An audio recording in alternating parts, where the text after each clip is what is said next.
Alors, en fait, il faudrait que ces messieurs et ces dames qui rendent la justice aujourd'hui, ils entendent un peu plus la parole des femmes et qu'ils ne fassent pas une justice d'exception. Car aujourd'hui, qu'est-ce qui se passe quand une femme est victime de violence et qu'elle va déposer plainte? Elle va commencer par aller au commissariat, déposer plainte. Alors elle a une chance sur deux. Soit on accepte sa plainte, c'est bien, soit on n'accepte pas sa plainte et on lui prend qu'une main courante. Qu'est-ce qui se passe quand elle a une main courante? Rien. Il ne se passera rien. Parce qu'une main courante, judiciairement parlant, ça ne sert à rien. Bon, on va dire que cette femme victime de violence a réussi à déposer plainte. Il y a donc une enquête. Monsieur va être auditionné, et puis comme on en a parlé sur les étapes précédentes, il faudrait protéger madame. Parce que monsieur, quand il va rentrer, une fois qu'il va être auditionné, si on n'a pas protégé madame et qu'on n'a pas arrêté monsieur, monsieur, il ne va pas être très content après madame. Donc on ne protège pas madame. On a rarement, moi depuis que je lutte contre la question des violences faites aux femmes et que j'essaye de suivre un certain nombre d'affaires judiciaires sur ce sujet, je n'ai vraiment, mais alors absolument très rarement, voire même jamais, quasiment jamais, vu des auteurs de violences mis en préventive. Jamais. Alors qu'est-ce qu'on fait? Si madame est en grand danger et qu'elle a déposé plainte, monsieur le procureur de la République peut décider de lui donner un téléphone grand danger. Il n'y a que dans les affaires de violence au sein du couple où on protège les victimes en leur donnant un téléphone grand danger. Madame, vous êtes gravement en danger, on vous donne un téléphone sur lequel vous avez une touche. Donc vous appelez quand vous êtes en grand danger, puis là vous allez tomber sur une plateforme qui est gérée par Mondial Assistance et qui va décider, en fonction de la situation dans laquelle vous êtes, soit de vous envoyer la police, soit d'envoyer une ambulance, enfin voilà, en fonction de la situation, quoi. Le problème, par exemple, dans le Puy-de-Dôme, c'est que le téléphone grand danger, il passe pas partout. Parce que nous, on est un peu une zone pas super couverte, donc ça passe pas partout. Et où est-ce qu'on a vu que quand quelqu'un était en grand danger, monsieur était toujours libre? Dans n'importe quelle autre affaire où quelqu'un est menacé et en grand danger, l'auteur qui menace et met en grand danger la personne est en préventive, pas en liberté. Alors qu'est-ce qui se passe? Les auteurs, la justice leur dit « Vous avez une interdiction d'approcher la victime ». C'est bien. Enfin, je pense que ces mecs-là, en fait, les interdictions, c'est interdit de frapper les gens. Donc c'est interdit de violer des femmes, c'est interdit de frapper des femmes. Ils s'en foutent un peu, ça ne les empêche pas de le faire. Et l'interdiction d'approcher leurs victimes, ils s'en foutent un peu aussi, ça ne les empêche pas de le faire. La preuve en est que dans les cas des 118 femmes assassinées cette année, comptabilisées par les militantes féministes, il y avait à peu près une affaire sur deux où il y avait déjà eu un dépôt de plainte, où il y avait déjà eu une interdiction d'approcher la victime, et ça n'a pas protégé ces femmes, puisqu'elles ont été assassinées par leurs compagnons ou ex-compagnons. C'est bien preuve qu'aujourd'hui, la justice, elle ne prend pas réellement la mesure du danger que vivent ces femmes. Elle ne prend pas réellement aujourd'hui la mesure de dire que ces femmes, elles sont toutes en sursis. En sursis. Et que les coups continueront à tomber, et que les femmes continueront à tomber sous les coups, tant qu'on ne prendra pas réellement la mesure du danger que vivent ces femmes. Et qu'on ne traitera pas les violences au sein du couple comme des violences autres. Pas comme les autres. Moins importantes que les autres. Ça, c'est concernant les violences. Je voudrais maintenant vous parler un peu du viol, tant qu'on est dans le palais de justice. Dans les années 70, les mouvements féministes se sont battus. Elles se sont battues pour que le viol soit un crime. Un crime jugé aux assises. Un crime passible de 25 ans d'emprisonnement minimum, sans les circonstances aggravantes, etc.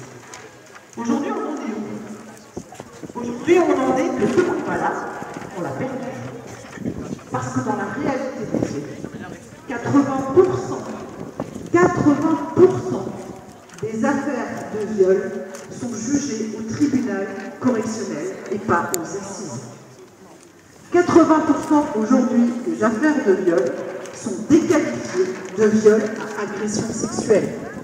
Et les auteurs de viol ne sont plus passibles de 25 ans de prison. Aujourd'hui en France, le viol n'est plus un crime.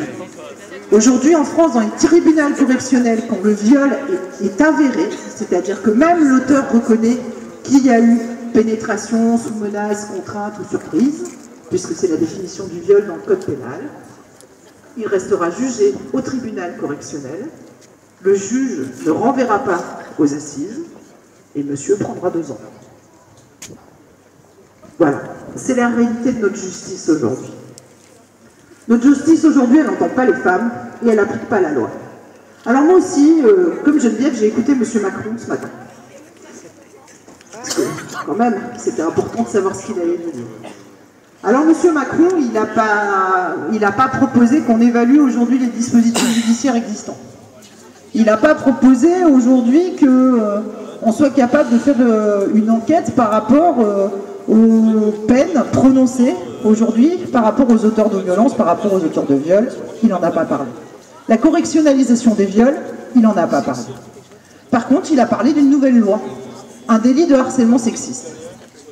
Moi, je veux bien qu'on fasse une nouvelle loi. Je veux bien qu'on lutte efficacement contre le harcèlement sexiste dans la rue. Bon.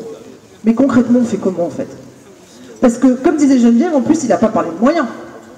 Donc, on nous a parlé vaguement de caméras. En gros, on va mettre des caméras partout et comme ça, on pourra aller déposer plainte quand on se sera fait harceler dans la rue. Ça va être simple. Puis alors moi, je sais pas parce que j'ai pas très envie de ça quand même. J'ai pas très envie d'avoir des caméras partout pour être obligé de prouver que j'ai été victime de harcèlement et de pouvoir aller déposer plainte. Alors, quand on voit déjà comment les femmes sont reçues à la police, quand elles sont victimes de violences graves, on peut imaginer comment elles vont être reçues quand elles vont dire « Bonjour, je viens déposer plainte parce que j'étais harcelée dans la rue. Vous savez qui c'était ?» Bah non, hein, parce que généralement, on ne sait pas qui c'est. Hein. Généralement, les mecs qui vous harcèlent dans la rue, bah, vous les connaissez pas. Hein. Ou alors, la prochaine fois que vous vous faites harceler dans la rue, vous dites « Pardon, est-ce que je pourrais avoir ton nom, ton prénom, s'il te plaît, parce que je voudrais aller déposer plainte contre toi ?» Bah non, ça va pas marcher non plus en fait. Donc tout ça, c'est un peu, comment il disait déjà, la poudre de la perlimpinpin. Voilà. Et que aujourd'hui, ben, moi je rejoins ce qui a été dit en début de manifestation. C'est à nous tous de créer le mouvement social. C'est à nous tous de faire que ça change. C'est à nous tous et à toutes de faire en sorte qu'aujourd'hui, si on veut que la justice s'applique, d'être là, d'être présent. J'ai assisté personnellement à un procès d'assises il y a quelques mois pour un féminicide. J'ai entendu des choses atroces sur la victime, autant que sur l'auteur, mais aussi sur la victime. Et j'aimerais bien aussi qu'on travaille un petit peu sur l'éthique. L'éthique de ce qu'on peut dire ou on ne peut pas dire, en fait. Pour donner l'idée que, soi-disant, quand on tue une femme, c'est bien parce que le couple et le rapport dans le couple est compliqué.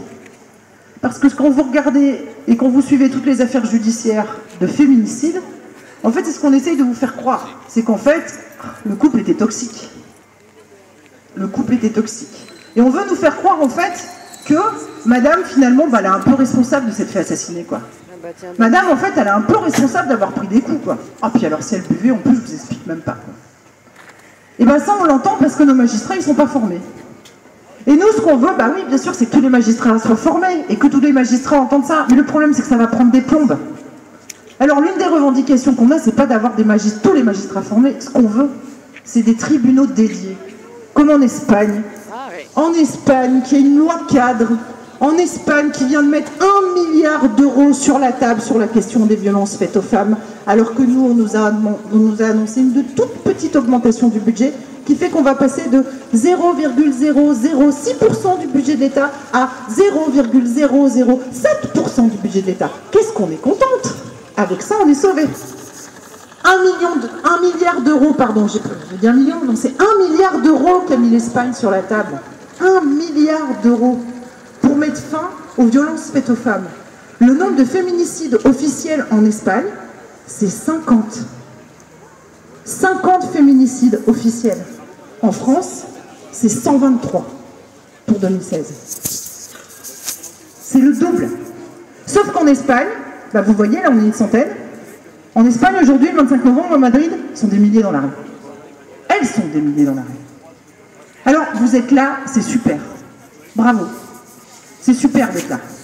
Mais ce qu'on peut faire aussi, c'est d'aller parler à nos voisins, d'aller parler à nos copains, à nos copines. Et dire, la prochaine fois qu'il y a une manif sur la question des violences, on y va. On y va, on se met à 10, on y va tous, et on en parle. Et on dit, ça suffit. Ça suffit parce que maintenant, ça suffit qu'il y ait des femmes qui continuent à mourir dans ce pays alors que tout le monde s'en fout. Aujourd'hui, c'est Black Friday. Alors ça, c'est sûr, quoi. Pour aller dépenser des sous qu'on n'a pas, en plus, on fait des grands moments. Mais au lieu de faire Black Friday, on ferait mieux de déclencher Black Friday pour les femmes. Parce que c'est le Black Friday tous les jours pour les femmes. Tous les jours. Merci.